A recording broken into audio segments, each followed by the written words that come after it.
তৃণমূলকে হারানোর জন্য পূর্ব মেদিনীপুর জেলায় সংখ্যালঘু লাগবে না, পূর্ব মেদিনীপুর জেলার হিন্দুরাই তৃণমূলকে হারিয়ে দিবে।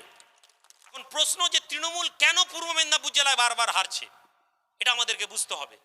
কিসের জন্য আমাদের এই রাজ্যের সবচেয়ে হেভিওয়েট নেতা তৃণমূল, আমাদের মুখ্যমন্ত্রী কেন হেরে গেলেন নন্দীগ্রামে? কোথাও না কোথাও আমরা এই তথ্য জানি, তৃণমূল এবং বিজেপির সেটিং আছে। এটা আপনারা মানেন তো নাকি? এটা জানেন তো?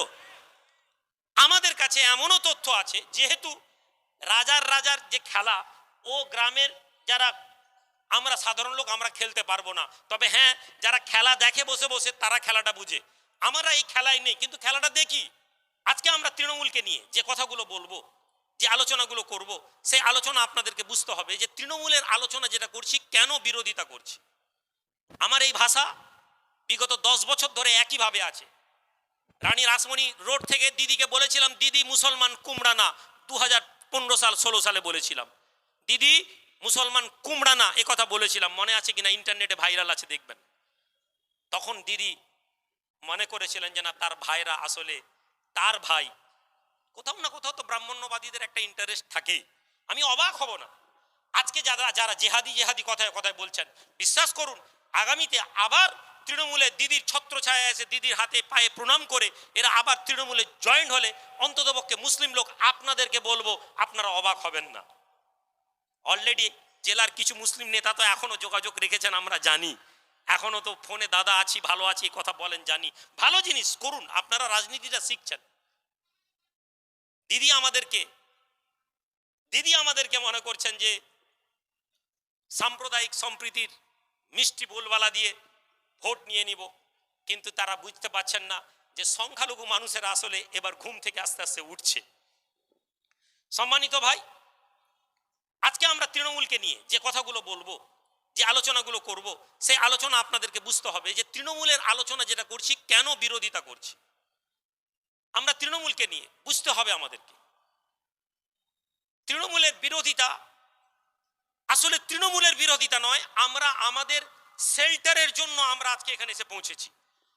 আমরা এখানে এসেছি আমাদের নিরাপত্তার জন্য।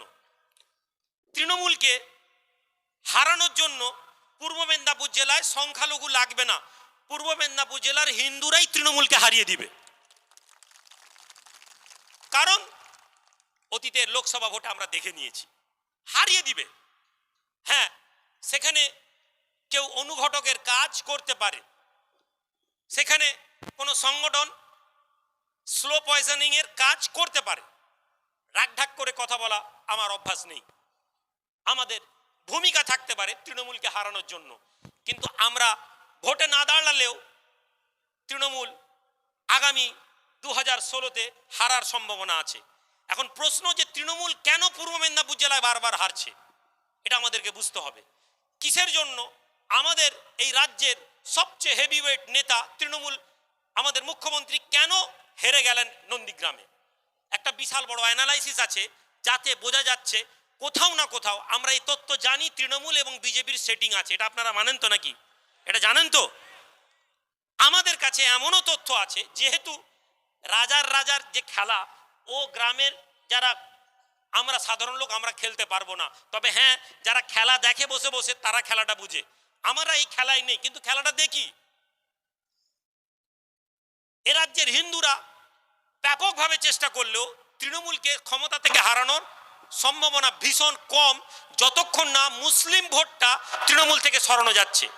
মুসলিম ভোট যতদিন থাকবে প্রবল সম্ভাবনা আছে তৃণমূলকে এ রাজ্য থেকে সরানো যাবে না। কিন্তু তার প্রতিদানে কি চাও?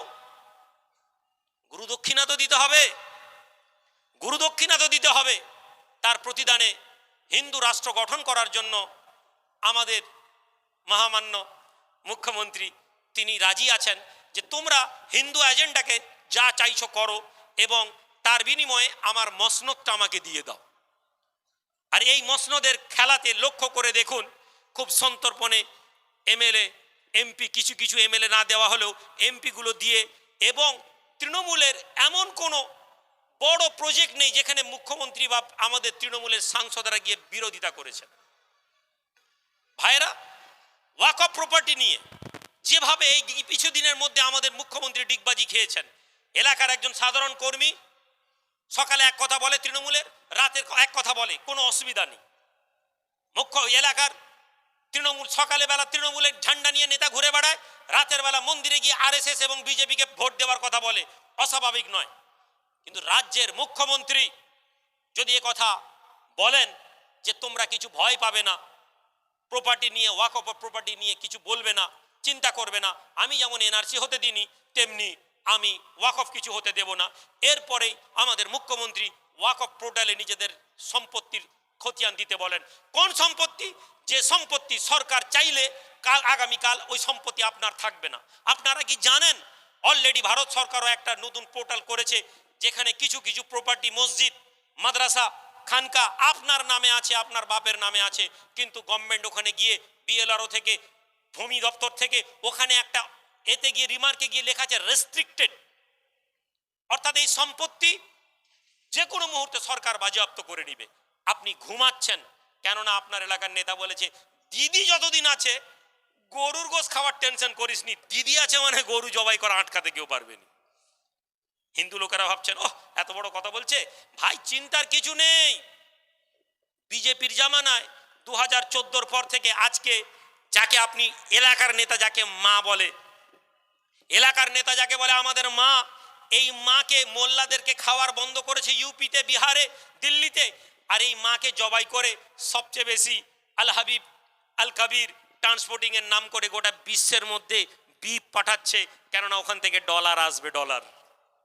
ফলে আপনি মনে করছেন মোল্লা লোক গরুর কথা বলছে, এখানে তৃণমূল গরু খাবার চিন্তা নেই, এই নেতা আমাদেরকে বলে।